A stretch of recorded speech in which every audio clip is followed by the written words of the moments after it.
TNTV Tamil ஊடகம், தனித்துவமான தமிழ் ஊடகம். உங்கள் இல்லத்திற்கும் இல்ல சுப நிகழ்ச்சிகளுக்கும் மேலும் சுவை கூட்ட யாழி அப்பளம். தரம் சுவை சரியான விலையில் கிடைக்கும் யாழி அப்பளத்தை வாங்கி பயன்படுத்துங்கள். மாவட்டம் தோறும் விநியோகஸ்தர்கள் வரவேற்கப்படுகிறார்கள். மேலும் விவரங்களுக்கு 9789251125. ஹென்ரி டிஃபன் சார், வணக்கம். நான் டிஎன்டிவி தமிழ் ஊடகத்திலிருந்து வளர்மையர் இவான் என்கிற விஸ்வா பேசுகிறேன் சார். வணக்கம். வணக்கம் சொல்லுங்க சார். இந்த ஜகபர் அலியினுடைய அந்த ஆக்டிவிஸ்ட், குறிப்பாக அந்த சுற்றுச்சூழல் மனித உரிமை ஆர்வலர் திருமயத்தில் ஒரு படுகொலை செய்யப்பட்டிருக்காரு. அது தொடர்பாக நீங்கள் நேரில் ஆய்வு பண்ணிட்டு அது ஒரு அறிக்கையாக வெளியிட்டிருந்தீங்க. இப்போ இன்னைக்கு நீங்க உட்பட 100க்கும் மேற்பட்ட தன்னார்வலர்கள், குறிப்பாக மனித உரிமை ஆர்வலர்கள்லாம் ஜவஹர் அலி வீட்டுக்கு போனதா ஏற்கனவே நீங்க குறிப்பிட்டிருந்தீங்க. இன்னைக்கு போய் பாத்தீங்களா சார்? என்னென்ன நீங்க அவங்களுக்கு பேசினீங்க? என்ன நடந்துட்டு இருக்கு சார்? இது அரசாங்கம் ஏதாவது உதவி பண்ணியிருக்கா அவங்களுக்கு? அதாவது இன்னைக்கு நாங்கள் சென்றது இந்த வழக்குல துவக்கத்திலிருந்து கடைசி வரைக்கும் இதுவரைக்கும் போயிருக்க ப்ரோக்ரஸ்ல நடந்ததுடைய தொடர்ச்சி தான். அந்த குடும்பத்தை இதுவரை போராட்டத்தின் மூலமாக தான் ஒவ்வொரு கட்டத்தையும் அந்த குடும்பம் தாண்டி இருக்கு. ஜவஹர் அலியுடைய இறப்பு நான் எதிர்பார்க்கிறேன் என்ற விஷயத்தை 15/6/23 அவர் அதிகாரிகளுக்கு என்னை கொலை செய்தால் அப்படின்றது மனு கொடுக்கிறார். சரிங்க. எனக்கு பாதுகாப்பு வேண்டும் என்று கூறுகிறார். 15/6/23 இது வரைக்கும் இந்த தகவல் வெளியே நாங்க சொன்னதே கிடையாது. ஏன்னா இன்னைக்குதான் அந்த கையொப்பமிட்ட கடிதத்தை பார்த்தேன் நான். சரிங்க. 15/6/23. அதனால இன்னைக்கு அதனாலதான் எஃப்ஐஆர் தாமதமாச்சு. அதுக்கப்புறம் போஸ்ட்மார்ட்டம் கொடுக்கறது தாமதமாச்சு. அதுக்கப்புறம் இந்த போஸ்ட்மார்ட்டத்துல அதுக்கப்புறம் இன்வெஸ்டிகேஷன் சரியா போகலன்னு தெரிஞ்சு அதுக்கப்புறம் சிபிசிஐடிக்கு போக வேண்டிய ஒரு சூழல் ஏற்பட்டது. இவ்வளவு நடக்குது, அந்த மைன்ஸ் நடந்துகிட்டே இருக்கு, கிரஷர் நடந்துகிட்டே இருக்கு. அதனால இன்னைக்கு போனது 2 நோக்கங்களோட போனோம். ஒண்ணு, குடும்பத்துக்கு ஆறுதல் சொல்றதுன்றது எல்லாரும் சேர்ந்து கூட்டாக செய்வோம். நம்மளாம் தனியா செஞ்சிருந்தாலும் மனித உரிமை காப்பாளர்கள், அதுவும் சுற்றுச்சூழல், நில உரிமை, மனித உரிமை காப்பாளர்கள் எல்லாம் அவர் வீட்டில் சந்திப்போம்னு சொல்லி அறப்போர் இயக்கத்துடைய ஜெயராமன் சென்னையில் வந்திருந்தாரு. நம்ம சுற்றுச்சூழல் பணிகளுக்காக ஒதுக்கி இருக்கக்கூடிய சுந்தரராஜன், நம்ம பூவுலகின் நண்பர்கள் சுந்தரராஜனுடைய பிரதிநிதி வந்திருந்தாரு. வெவ்வேறு அமைப்புகள், நீங்க கன்னியாகுமரியிலிருந்து நீங்க நார்த் வரைக்கும் இருக்கக்கூடிய அமைப்புகள், பல அமைப்புகள் வந்திருந்தாங்க. குடும்பத்திற்கு நாங்கள் உங்களுடன் இருக்கிறோம். உங்களுடைய குடும்ப தலைவர் போயிருக்கலாம், ஆனா உங்க குடும்ப தலைவரை மதிக்கின்ற சிவில் சமூகம், மனித உரிமை காப்பாளர்கள் தமிழகத்திலிருந்து உங்க வீட்டுக்கு உங்களுக்கு ஆறுதல் கூறணும், உங்களோட நிக்கிறோன்றத எக்ஸ்பிரஸ் பண்றதுக்காக வந்திருந்தோம். ரொம்ப சிறப்பா இருந்தோம். எல்லாரும் ஆளுக்கு ஒரு நிமிஷம், அதாவது ஒவ்வொரு ஆளும் அங்க இருக்கக்கூடிய ஆளுமை அவங்க எல்லாம் ஒரு நிமிஷம் பேசி கடைசியில ஒன்றாக கேண்டில் லைட் அவருக்கு ஏற்றி அதுக்கப்புறம் நம்மளுக்கு அஞ்சலி செலுத்திட்டு எல்லாரும் பேசணும். இது நம்பர் 1. 2வது, நாங்கள் அங்கே போனதுக்கு காரணம் அந்த குவாரியும் கிரஷரும் வேலை செஞ்சுட்டு இருந்தது. சரி, தாங்க முடியல. அதாவது அரசாங்கத்திட்டு யாரும் இந்த குடும்பத்தை போய் இன்னும் நேரம் பார்க்கல. ஆனா கிரஷர் இன்னும் ஓடிக்கிட்டே இருக்கு, மைன்ஸ் இன்னும் ஓடிக்கிட்டே இருக்குன்னா இது எந்த அளவுக்கு இந்த மாஃபியா ஸ்ட்ராங்கா இருக்குன்னு காட்டுத. ஏன்னா நம்ம எல்லாரும் சேர்ந்து வந்திருக்கக்கூடிய 100க்கு மேல பல ஆட்கள் அப்படியே போய் நம்ம குவாரியை பார்த்துருவோன்ற ஒரு தீர்மானத்தில் இருந்தோம்.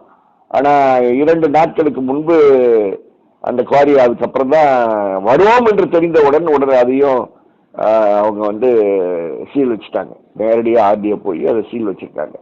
சரி, பரவாயில்ல. நம்ம ஒவ்வொரு கட்டத்திலையும், அதாவது எந்த அளவுக்கு இந்த மாஃபியா இருக்குன்றது மக்களுக்கு தெரியணுன்ற இது ஒரு தெரிஞ்ச வழக்கில் நம்ம பேசிக்கிட்டு இருக்கோம். நீதிமன்றம் ஆணையிட்ட வழக்கில் பேசிக்கிட்டு இருக்கோம். பாதுகாப்பு கோரிய வழக்கில் பேசிக்கிட்டு இருக்கோம். அதனால அந்த expression of solidarity of civil society அடுத்த கட்டம் ஒரு பெரிய இயக்கமா புதுக்கோட்டையில கொண்டு போகணும் அப்படின்றது பேசியிருக்காங்க. இன்னும் ஒரு 2 வாரத்துக்குள்ளார புதுக்கோட்டையில அனைத்து அரசியல் கட்சி தலைவர்களை அழைக்கிறோம். நீங்க ஏன் நாங்க கண்டிப்பா சிவில் சமூகம் மட்டும் வருகின்ற ஒரு விஷயமா இல்லாம அரசியல் கட்சிகளும் உள்ளார வரணுன்றதை நாங்க வலியுறுத்தி போகிறோம். இது ஒரு பேர் இயக்கமாக போகும். அரசு அதிகாரிகள் இதில் இம்ப்ளிகேட்டட். இன்ஸ்பெக்டர் போலீஸ் அக்யூஸ்டோட இருக்கான்றது வந்து எல்லாரும் சொல்றாங்க. அவர் பாதுகாப்புல தான் கடைசியில் இருக்கக்கூடிய ராமையா அவருடைய பாதுகாப்புல தான் இருந்தா அப்படின்றது சொல்றாங்க. வங்கியில வந்து போய் பணத்தை இருக்கக்கூடிய பணத்தெல்லாம் வித்ட்ரா பண்ணிருக்கான்றதெல்லாம் சொல்றாங்க. அதனால இது வந்து சிபிசிஐடி ஆரம்ப கட்ட இன்வெஸ்டிகேஷன். அதனால நம்ம வந்து we don't want to say anything about the investigation. இன்வெஸ்டிகேஷனுக்கு கொஞ்சம் டைம் கொடுக்கணும், அவங்களுக்கு தரமா கொண்டு போறதுக்கு வாய்ப்புகள் கொடுக்கணும். அதனால இதெல்லாம் அவங்க பார்க்கணும் அப்படின்றத நாங்க எதிர்பார்க்கிறோன்றதை எக்ஸ்பிரஸ் பண்ணிட்டு வந்திருக்கோம். இதான் நாங்க செஞ்சோம்.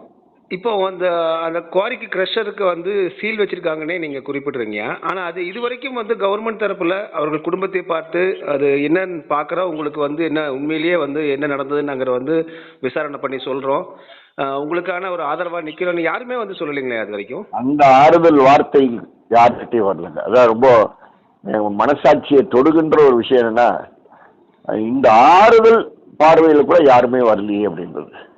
உடனடியா ஒரு மாவட்ட ஆட்சித்தலைவர் மேல வழக்கு போடுறது, ஒரு எஸ்பி மேல வழக்கு போடுறது, ஒரு ஏடி மைன்ஸ் மேல வழக்கு போடுறது, தாசில்தார் மேல போடுறது போன்ற விஷயங்கள்லாம் இன்வெஸ்டிகேஷன்ல வரக்கூடிய விஷயங்கள். ஆறுதல் சொல்றதுக்கு உங்களுக்கு யாரும் தேவையில்லை.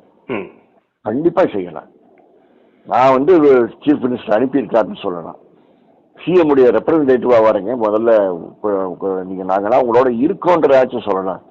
அதை சொல்லலைன்றது வந்து ரொம்ப வருத்தத்துக்குரிய விஷயமாக இருக்கு. இந்த சம்பவத்தை அவங்க வந்து பெரிதாவே எடுத்துக்கலையா, இல்ல வந்து கடந்து போகணும்னு நினைக்கிறீங்களாங்க நீங்க? நேரடி தலையீடு அரசியல் தலைவர்களுக்கு இருக்குன்றது வந்து அவங்க தெரியுது, அது அவங்களை தடுக்குதுன்றது தெரியுது. அங்க இருக்கக்கூடிய ரகுபதி லா மினிஸ்டர் உடைய சொந்தக்காரர், சொந்த டிஸ்ட்ரிக்ட் மட்டும் இல்ல, அங்க இருக்கக்கூடிய பிஏன்றாங்க. அவர் ஆக்சுவல் ஃபார்மல் பிஏ கிடையாது, இன்னொரு தம்பியுடைய பொலிட்டிக்கல் பிஏ இருப்பாங்க. பொலிட்டிக்கல் பிஏன்னு சொல்லுங்க. ஆமா, பொலிட்டிக்கல் பிஏன்னு சொல்லிங்க. அவர் வந்து இதுல டைரக்ட்லி இன்வால்வ்டு. அக்யூஸ்டுக்கு வந்து பாதுகாப்பு கொடுக்கறது, காவல்துறை அதிகாரிகளுக்கு பாதுகாப்பு கொடுக்கறது, எல்லாருக்கும் பாதுகாப்பு. அதனாலதான் உங்களுக்கு வந்து டைரக்டா கலெக்டர்ஸ் இன்வால்வ் ஆறாங்க. அப்ப கலெக்டர்ஸ் இன்வால்வ் ஆறாங்க அப்படின்னா, கலெக்டருடைய பிஏ எல்லாம் இன்வால்வ் ஆறாங்கன்னா, இது துரைமுருகன் இருந்து வரக்கூடிய சமாச்சாரமா இருக்கக்கூடிய காரணத்தினால எல்லாருமே இதுல வந்து ஒதுங்கி நிக்கிறாங்கன்றது வந்து தெரியுது. ரொம்ப நாள் இது ஓடாது, இந்த மாதிரி விஷயம் ஓடாது. இது ஒரு பெரிய இயக்கமாக தான் போகும். நீதிமன்றமும் இது பார்த்துக்கிட்டு அமைதியா இருக்கக்கூடாதுன்ற விஷயத்தை நாங்க வலியுறுத்துறோம். காரணம், Jawahar Ali approach authorities in writing. Jawahar Ali approach the High Court, the personally. Jagawar Ali obtained an order from the High Court in September 2023. வந்து ஜஸ்டிஸ் எஸ் சுந்தர் பரத் சக்கரவர்த்தியோடைய பெஞ்சில் ஆர்டர் வாங்குறாரு, எல்லா குவாரிஸையும் செக் பண்ணணும்னு சொல்லி டைரக்ஷன். ஒண்ணுமே நடக்கலைன்னா என்னங்க அர்த்தம்? அது இவ்வளவு பெரிய விஷயம் இல்லது. அது உடனடியா நீதிமன்றமும் தானாக முன் வந்து தன்னுடைய மாண்பை காப்பாற்றுவதற்கு வருவார்கள் என்று நாங்கள் எதிர்பார்க்கிறோம். நிச்சயமா சார், இது பெரும் முயற்சி. ஏன்னா இது வந்து 1-2 ஏதோ ஒரு வந்து சாதாரண விபத்துன்னு கடந்து போக முடியாது. ஏன்னா நீங்க தொடர்ச்சியாக 2022 இருந்து மனித உரிமை செயற்பாட்டாளர்கள் அடித்துக் கொள்ளப்படுவது, வாகன விபத்தில் கணக்கு காட்டப்படுவது, அல்லது கொலைவெறி தாக்குதல் நடத்தப்படுவது நீங்க வந்து பட்டியலிட்டிருக்கீங்க. இப்போ இந்த முயற்சியும் எடுக்காம போனா இதுவே ஒரு அந்த குறிப்பிட்ட அரசு அதிகாரிகளுக்கும் அரசியல்வாதிகளுக்கும் வழக்கமா போக கூட வாய்ப்பு இருக்கு இல்லைங்களாங்க? ஆமா, கண்டிப்பா இருக்கு, கண்டிப்பா. நிச்சயமா. நன்றிங்க. வணக்கம்.